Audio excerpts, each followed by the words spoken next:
Hello viewers, welcome to my kitchen. இப்போ நம்ம வந்து சிம்பிளான பட் எல்லாத்துக்கும் யூஸ் பண்ணுற மாதிரி சப்பாத்தி, இட்லி, தோசை, சப்பாத்தி, பூரி, சாதம், இந்த மாதிரி எல்லாத்துக்குமே யூஸ் பண்ணுற மாதிரி ஒரு சட்னி தான் நம்ம பார்க்க போகிறோம். நம்ம தக்காளி விலை கம்மியாக இருக்கிறப்பையோ அந்த மாதிரி வாங்கி நம்ம வந்து பண்ணிடலாம். சூப்பராக இருக்கும், எல்லாத்துக்கும் ஆப்டாக இருக்கும். ட்ராவலிங்க்கெலாம் அப்படி பண்ணி எடுத்துன்னு போயிட்டோம் அப்படின்னாக்கா சூப்பராக இருக்கும். டேஸ்ட் அவ்வளோ அருமையாக இருக்கும். சொல்கிறப்பயே எனக்கு அப்படி நாக்கில் எச்ச ஊறுறது, எனக்கு அவ்வளோ டேஸ்ட்டாக இருக்கும். இதுக்கு பாருங்கள், சிம்பிள் இன்க்ரீடியன்ட்ஸ் தான். நான் அதுக்கு வந்து தேங்காய் எடுத்து வச்சுட்டுருக்கேன்.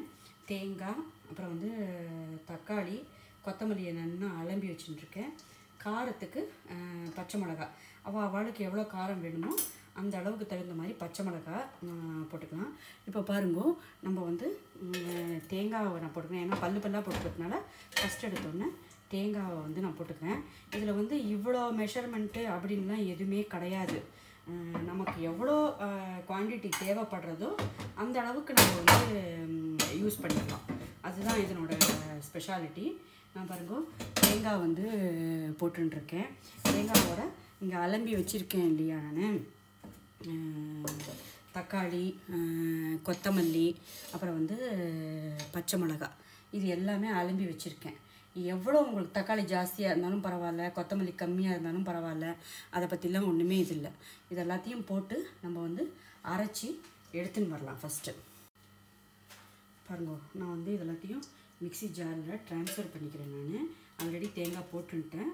இப்போ வந்து கொத்தமல்லி அலம்பி வச்சுருக்கேன், அதையும் நான் வந்து இதில் ஆட் பண்ணிக்கிறேன். அப்புறம் வந்து பச்சை மிளகா எல்லாமும் ஆட் பண்ணிக்கிறேன். தக்காளியை வந்து 1-2 நறுக்கினா போதும். நம்ம வந்து ஆல்ரெடி அலம்பி வச்சுருக்கோம். ஸோ 1-2 நறுக்கி அதில் போட்டுக்கலாம். நம்ம சும்மா நான் ஏன்னா அரைக்க தானே போகிறோம், அதனால் வந்து இந்த மாதிரி வந்து 4 நறுக்கிண்டா போதும். பெருசாக நறுக்கிண்டா போதும். நறுக்கின்ட்டு அதில் போட்டு அரைச்சிக்கலாம். நம்ம அரைச்சின்னு வந்துட்டு நான் உங்களுக்கு வந்து காட்டுறேன் எப்படி இருக்குன்னு. பாருங்க, நல்லா அரைச்சி எடுத்துன்னு வந்தாச்சு. தக்காளி, பச்சை மிளகா, தேங்காய், கொத்தமல்லி எல்லாத்தையும் நல்லா அரைச்சின்னு வந்தாச்சு. இப்போ நம்ம வந்து இதை வந்து பண்ணுறதுக்கு ஆரம்பிக்கலாம். பாருங்க, நான் வந்து அடுப்பில் வாணலி வச்சுட்டு எண்ணெய் வச்சுட்டுருக்கேன். எண்ணெய் காயட்டும். பாருங்க, எண்ணெய் நல்லா காஞ்சிருக்கு. இந்த நேரத்தில் நம்ம வந்து கொஞ்சம் கடுகு பொரியட்டும்.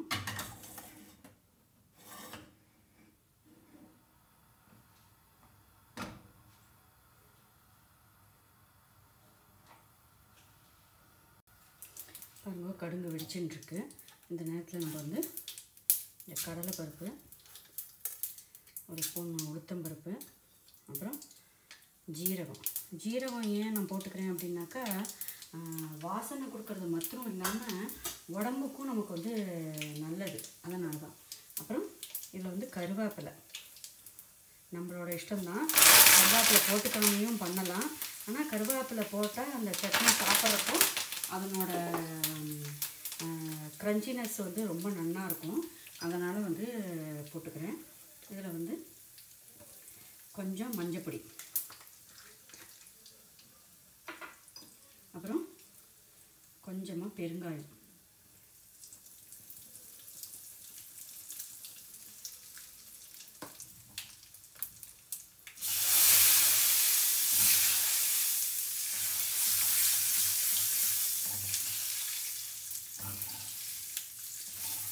இந்த கடுகு உளுத்தம்பருப்பும் வந்து செவந்து வந்த உடனே நம்ம வந்து நான் இதில் எண்ணெய் வச்சுட்டு இருந்தேன், அதனால் இதில் வந்து இதில் தாளித்து கொட்டி அதில் விட்றேன், அவ்வளோதான்.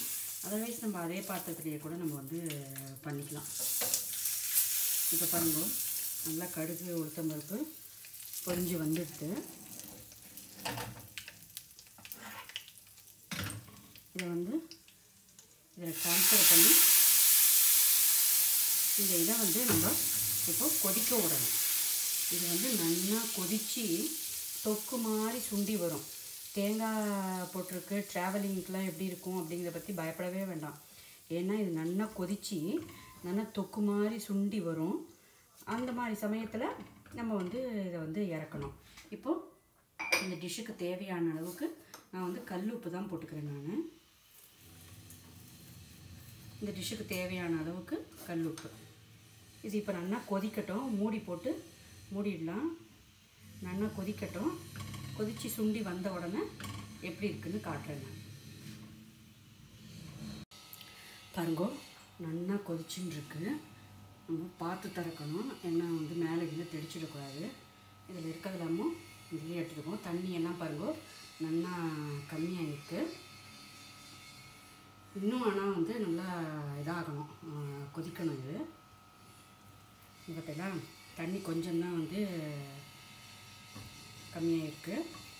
இன்னும் நல்லா தண்ணி பூரா இதாகணும். இப்பயே பாருங்க கலர் நல்லா மாறின்னு வந்துட்டுருக்கு. நல்லா மஸ்டர்டு கலர் எவ்வளோ நல்லா இருக்குது. ஆக்சுவலி நான் அடுப்பை நிறுத்தியிருக்கேன், ஏன்னா மேலே தெளிக்கும் அப்படிங்கிறதுனால.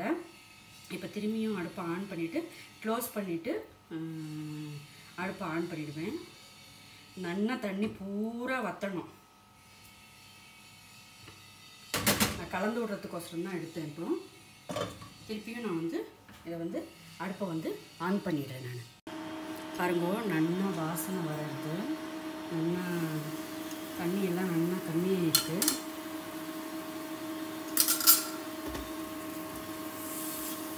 நல்லா பட்டெல்லாம் தொக்கு மாதிரி கெட்டிமாக இதை எடுத்து தண்ணியெல்லாம் ஃபுல்லும் அப்சர்வ் பண்ணிட்டு நல்லா கொதிக்க விட்டுருந்தேன்.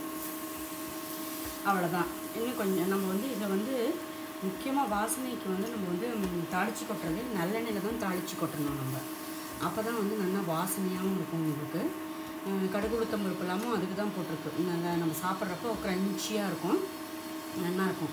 பார்த்தேலாம் இந்த மாதிரி இன்னும் கொஞ்சம் கூட வந்து கொஞ்சம் தண்ணி இருக்குது லைட்டாக, அது இன்னும் கொஞ்சம் கூட அப்சர்வ் பண்ணிக்கிட்டோம். அடுப்பில் தான் வச்சுருக்கேன். இன்னும் இதாகட்டும், ட்ரை ஆகட்டும், நல்லாயிருக்கும். ஆல்மோஸ்ட் 97% குக் ஆகிடுது நல்லாவே. பார்த்தெல்லாம் கலரும் இதுவும் மஸ்டர்டு கலரில் எவ்வளோ பியூட்டிஃபுல்லாக இருக்குது. இதை வந்து நம்ம வந்து சுட சுட சாதம், நம்ம எங்கேயாவது வெளில போயிட்டு வந்துட்டோம்னாக்கா நம்ம வந்து வெளியில் சாப்பிட்டு உடம்புக்கு எடுத்துக்கிறதுக்கு பதிலாக ஒரு சாதம் வெடித்து இது இருந்ததுன்னா போதும். நமக்கு இதை போட்டு நல்லெண்ணெயை விட்டு அப்பளத்தை தொட்டு சாப்பிட்டாலே போதும், சூப்பராக இருக்கும். இல்லைன்னா தயிர் சாதத்துக்கு தொட்டுன்னு சாப்பிட்லாம், அருமையாக இருக்கும்.